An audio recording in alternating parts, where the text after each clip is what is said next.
Assalamualaikum warahmatullahi wabarakatuh. Perkenalkan, nama saya Rina Marsalena dengan NIM 2020-153-1389. Di sini saya akan mempresentasikan mata kuliah Filsafat Pendidikan, Sejarah Pragmatisme, dan Eksistensialisme.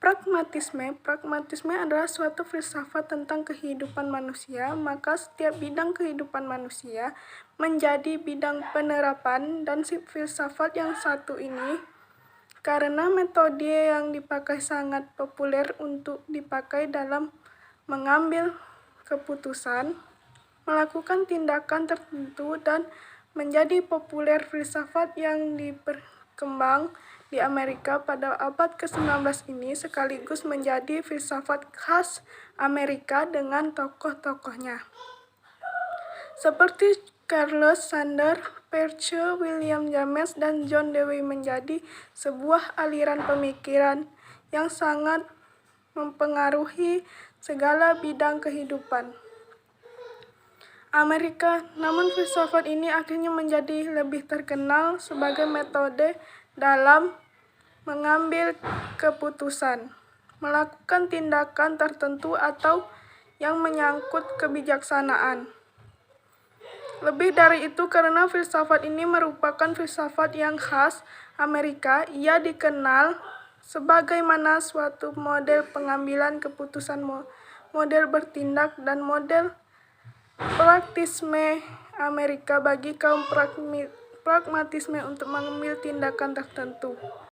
Ada dua hal penting. Pertama, ide atau keyakinan yang mendasari keputusan yang harus diambil untuk melakukan tindakan tertentu. Kedua, tujuan dari tindakan itu sendiri tidak dapat dipisahkan. Keduanya merupakan suatu paket tunggal dan metode bertindak yang pragmatis. Pertama-tama, manusia memiliki ide atau keyakinan untuk yang ingin direalisasikan. Untuk merealisasikan ide atau keyakinan itu, manusia mengambil keputusan yang berisi akan dilakukan tindakan tertentu sebagai realisasi ide atau keyakinan. Hal ini sebagaimana diketahui oleh Peirce, tindakan tersebut tidak dapat diambil lepas dari tujuan tertentu, dan tujuan itu tidak lain adalah hasil yang akan diperoleh dari tindakan itu sendiri, atau konsekuensi praktis dari adanya tindakan itu. Apa yang dikatakan oleh Peirce tersebut merupakan prinsip pragmatis dalam arti yang sebenarnya. Dalam hal ini, pragmatisme tidak lain adalah suatu metode untuk menentukan konsekuensi praktis dari suatu ide atau tindakan.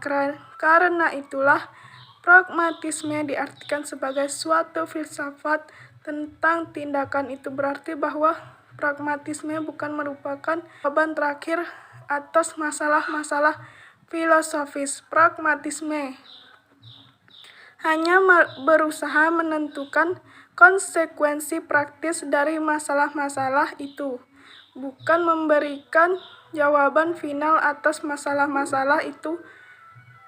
Sejarah kemunculan aliran filsafat eksistensialisme. Eksistensialisme merupakan suatu aliran filsafat karena latar belakang ketidakpuasan beberapa filsuf yang memandang bahwa filsafat pada masa Yunani ketika itu seperti protes terhadap rasionalisme Yunani, khususnya pandangan tertentu spekulatif tentang manusia. Intinya adalah penolakan untuk mengikuti suatu aliran, penolakan terhadap kemampuan suatu kumpulan keyakinan, khususnya kemampuan sistem, rasa tidak puas terhadap filsafat tradisional yang bersifat dangkal dan primitif yang sangat dari akademik. Salah satu latar belakang dan alasan lahirnya aliran ini juga karena sadarnya beberapa golongan filsuf yang menyadari bahwa manusia mulai terbelenggu dengan aktivitas teknologi yang membuat mereka kehilangan hakikat hidupnya sebagai manusia atau makhluk yang bereksistensi dengan alam dan lingkungan sekitar, bukan hanya dengan semua serba instan Adapun tokoh-tokoh pragmatisme yaitu Karl Sanders Peirce dalam konsepnya Peirce menyatakan bahwa sesuatu dikatakan berpengaruh bila memang memuat hasil yang praktis. Ia juga menyatakan bahwa pragmatisme sebenarnya bukan suatu filsafat, bukan metafisika, dan bukan teori kebenaran, melainkan suatu teknik untuk membantu manusia dalam memecahkan masalah.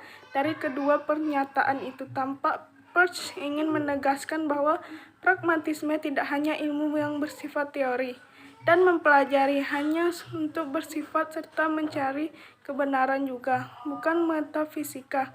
Karena itu pernah memikirkan hakikat di balik realitas. Tetapi konsep pragmatisme lebih cenderung pada tatanan ilmu praktis untuk membantu persoalan yang dihadap manusia. William James. Menurut William, pragmatisme adalah realitas sebagaimana kita ketahui, dan menurut pendapatnya, pragmatisme adalah filsafat praktis karena ia memberikan kontrol untuk bertindak bagi kebutuhan, harapan, dan keyakinan manusia untuk sebagian dari masa depannya.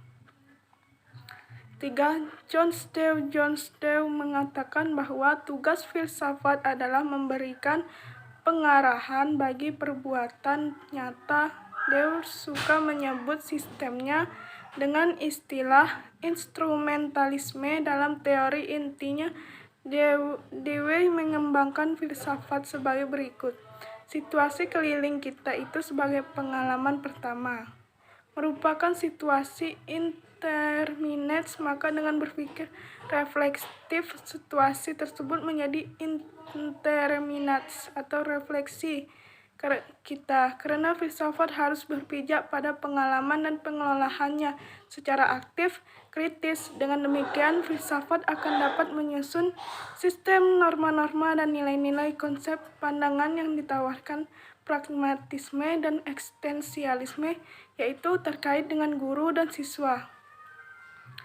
Pandangan ini berakar dari aliran filsafat pendidikan yang dianggap pro-perubahan. Bagi mereka, pengetahuan itu berubah dan tergantung konteks, maka siswa yang belajar adalah siswa yang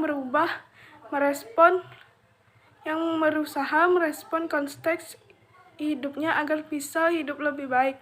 Yang termasuk filsafat pendidikan pro-perubahan adalah filsafat pragmatisme, eksistensialisme, dan rekonstruktivisme. Praktisme menyatakan bahwa belajar adalah supaya untuk memperoleh keterampilan tentang bagaimana menjalani hidup saat ini. Hampir sama dengan pragmatisme, eksistensialisme menekankan bahwa belajar adalah upaya untuk memperoleh keterampilan tentang cara membuat pilihan-pilihan sebagai manusia bebas. Pilihan itu adalah pilihan saat ini. Aliran perubahan ini merupakan kebalikan dari filsafat anti-perubahan yang percaya bahwa pengetahuan itu statis, tidak berubah, dan merupakan prinsip-prinsip dasar yang harus dikuasai siswa. Guru berperan aktif untuk mentransfer pengetahuan, dan siswalah penerima pengetahuan itu. Pendukung aliran anti-perubahan adalah filsafat pendidikan perennialisme dan esensialisme. Bagi aliran pro-perubahan, cara belajar harus dinamis dan mengikuti situasi, sedangkan anti-perubahan menekankan tertib dan disiplin dalam belajar. Begitulah presentasi dari saya. Lebih dan kurangnya saya mohon maaf. Saya akhiri. Wassalamualaikum warahmatullahi wabarakatuh.